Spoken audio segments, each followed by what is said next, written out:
नमस्कार, आदाब। Red mic दुनिया में आपका स्वागत है। मैं हूं सौरभ कुमार शाही। सीरिया के सो कॉल्ड राष्ट्रपति अहमद अल शरा, या जिनको अल जुलानी कहते हैं, वो एक डील की कोशिश कर रहे हैं। डील की कोशिश इजराइल और उसके प्रधानमंत्री बेंजामिन नेतन्याहू के साथ है। डील की कोशिश लगभग एक साल से चल रही है, जब 2024 में जुलानी और उनके अलकायदा के लड़ाकों ने सीरियन प्रेसिडेंट बशर अल असद की हुकूमत को पलट दिया। उनका हुकूमत पे कब्ज़ा हुआ, उनका कंट्री की रिसोर्सेज पे कब्ज़ा हुआ।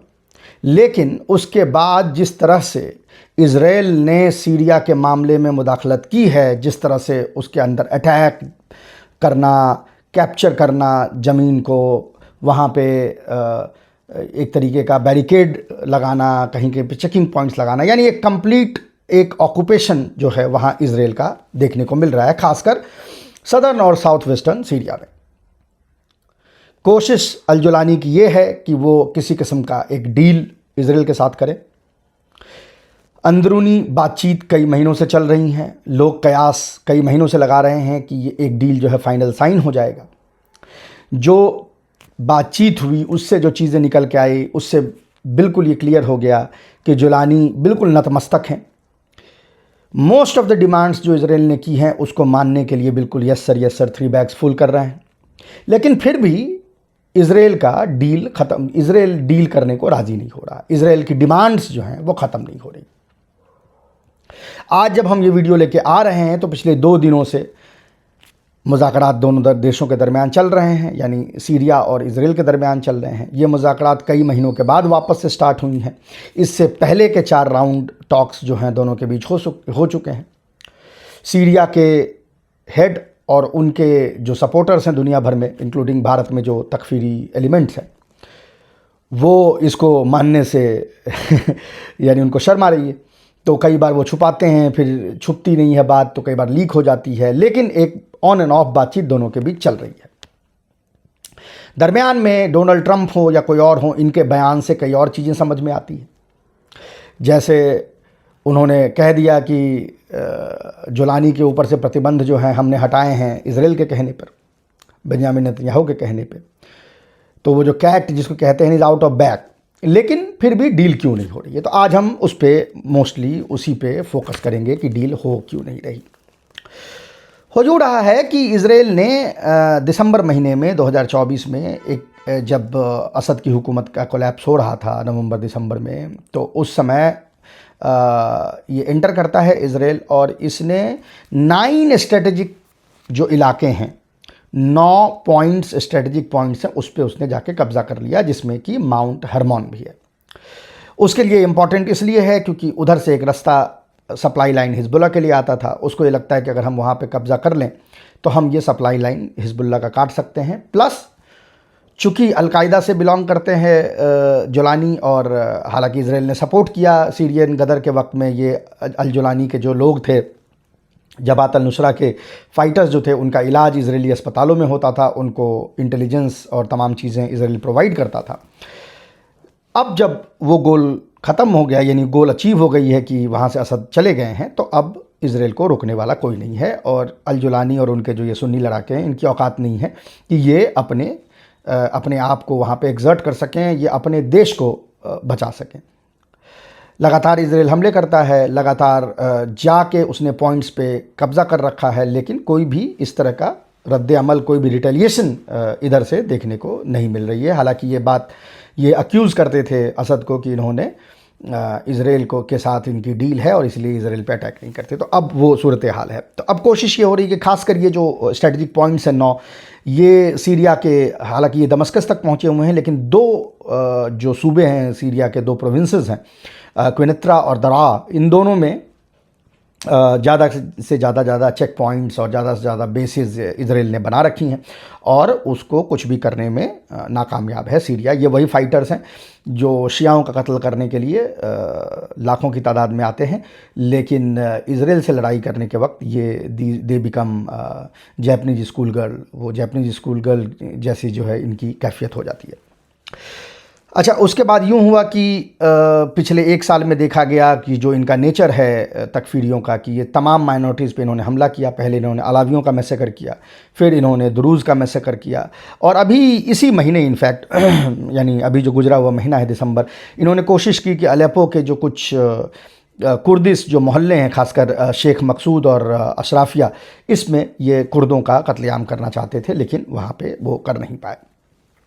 जो डील ये इजराइल के साथ करने की कोशिश कर रहे हैं, वो चाह रहे हैं कि 1974 की जो आर्मिस्टिस एग्रीमेंट है, यानी 1974 का जो सिक्योरिटी एग्रीमेंट है, उसको ये रिवाइव करने की कोशिश कर रहे हैं, जिसके अंतर्गत सीरियन जुलान पे, यानी जहाँ से जुलानी खुद आते हैं, सीरियन जुलान पे कब्ज़ा जो है वो इजराइल का रहेगा, लेकिन एक सिक्योरिटी अरेंजमेंट रहेगी जिसके बीच में बफर जोन रहेगा। वहाँ पे यूएन का भी प्रेजेंस हो सकता है और आपको वो बफर जोन बना के रखना है। इजराइल ने यूनिलैटरली उस बफर जोन को डिस्ट्रॉय कर दिया था जैसे ही असद की सत्ता गई। उनका ये कहना था कि हमारा डील असद गवर्नमेंट के साथ था, असद की गवर्नमेंट लेजिटिमेट गवर्नमेंट थी, वो चली गई है, आप जो हैं वो ना चुनाव से आए हैं, आपको बिठाया गया है, तो आपका कोई लीगल वैलिडिटी नहीं है, हम आपको रिकॉग्नाइज ही नहीं करते हैं कि आप सीरिया के प्रेसिडेंट हैं, तो आपके साथ ये डील जो है हमारी नहीं हो सकती। ये डील जो अभी एग्जिस्टिंग डील थी 1974 आर्मिस्टिस वाली, वो नल एंड वॉइड हो गई, यानी वो कानूनी दावपेच का सहारा यहाँ पे ले रहा है। सीरिया की तरफ से डिमांड है, तमाम चीज़ें सीरिया ने इजराइल के लिए कर दी है, अपने तरफ से पूरी कोशिश की है कि जो हिजबुल्लाह की सप्लाई लाइन है उसको काट दिया जाए। गाहे बगाहे आप देखते भी होंगे कि कई हथियार वगैरह जो है वो पकड़ता भी है और इजराइल को बताता भी कि देखिए हमने हथियार पकड़ लिए हिजबुल्लाह के और हमास के, और ये लेकिन बियॉन्ड अ पॉइंट जो है वो उस इलाके में कुछ नहीं कर सकता, क्योंकि वहाँ पे अभी सिक्योरिटी अरेंजमेंट सारे इजराइल के हैं, इसके अपने नहीं हैं। लेकिन जो जैसा चापलूसी में होता है कि आप कोशिश करते हैं कि ज़्यादा से ज़्यादा गुड बुक्स में रहने की कोशिश करें। अच्छा, शरा इसको छुपाता भी नहीं है, उसने कई इंटरव्यू दिए, उसमें वो क्लियरली कह रहा है कि हमारा दुश्मन ईरान और हिजबुल्लाह और हमास और शिया हैं, इजराइल का भी दुश्मन जो है यही सारे हैं, तो हमारे बीच तो कोई कोऑर्डिनेशन होनी चाहिए। ये चीज़ वहाँ पे वो कर रही है। लेकिन वो इजराइल जो है उसने पहले ये डिमांड रखी कि नहीं, फुल पीस एग्रीमेंट होगा, यानी कि गोलान जो है वो दे दिया जाए इजराइल को, यानी मान ले सीरिया की वो उसी का है लीगली, और वो अब्राहम एकॉर्ड का हिस्सा बन जाए। लेकिन इससे अहमद अल शरा अपने मन में तो वो रेडी है ये करने को, लेकिन उसे ये डर लगता है कि फ़ॉरेन जिहादिस्ट जो वहाँ पे हैं, जिसको अभी तो किसी तरह बहला फुसला के उसने रख रखा है, वो शायद इसके लिए तैयार ना हो और वो सीरिया के अंदर में एक जिहाद, एक गदर करने की कोशिश करें। दूसरी तरफ इजराइल की तरफ से मिक्स सिग्नल्स आ रहे हैं। वो धमकी भी दे रहा है शरा को कि अगर तुम नहीं हमारी बात मानोगे तुमको एलिमिनेट कर देंगे। उसको पता है कि इसकी कोई पॉपुलर सपोर्ट तो इसको है नहीं, तो इसको एलिमिनेट कर देंगे तो कोई बड़ी बात नहीं है, कोई इसका विरोध नहीं होगा, कोई इसकी जगह हम अपने और जो मोर प्लान्ट जो कोई होगा उसको हम बिठा सकते हैं। तो इसीलिए ये डील जो है अभी अटकी हुई है। कल और आज की बातचीत में क्या हुई है, इससे समझ में आएगा कि डील कितनी जल्दी साइन हो सकता है, किन किन चीज़ों पे सीरिया जो है वो अग्री कर रहा है और किन किन चीज़ों पे इजराइल उसको अग्री करवाना चाहता है। तो कल जो मीटिंग हुई है उसमें जो ओपनिंग पोजीशंस हैं, जो सोर्सेज बता रहे हैं हमारे कि ओपनिंग पोजीशन क्या है। ओपनिंग पोजीशन इजराइल की तरफ से 3 थी। अव्वल तो वो ये पीस एग्रीमेंट चाहता है, ये सिर्फ सिक्योरिटी एग्रीमेंट नहीं चाहता, यानी वो 1974 के आर्मिस्टिस को सिर्फ रिन्यू नहीं करना चाहता, वो full piece agreement and recognition की डिमांड कर रहा है। दूसरी उसकी डिमांड ये है कि सदर्न और साउथ वेस्टर्न सीरिया का कंप्लीट डिमिलिटराइजेशन हो जाए, यानी वहाँ पे अहमद अल शरा और सीरियन आर्मी जो सो कॉल्ड भी अलकायदा है वो अपने हथियार जो है वो हेवी हथियार ना रखे, वो वहाँ पे उसको डीमिलिटराइज करने की कोशिश करे, वहाँ पे किसी भी किस्म का हेवी वेपन का प्रेजेंस सीरियन आर्मी का ना हो, कि इजराइल जब चाहे अटैक करे, जब चाहे हमला करे, कोई भी रिटेलिएशन उसके तरफ से सीरिया की तरफ से ना हो। तो एक चीज़ वहाँ पे उसकी डिमांड वो है।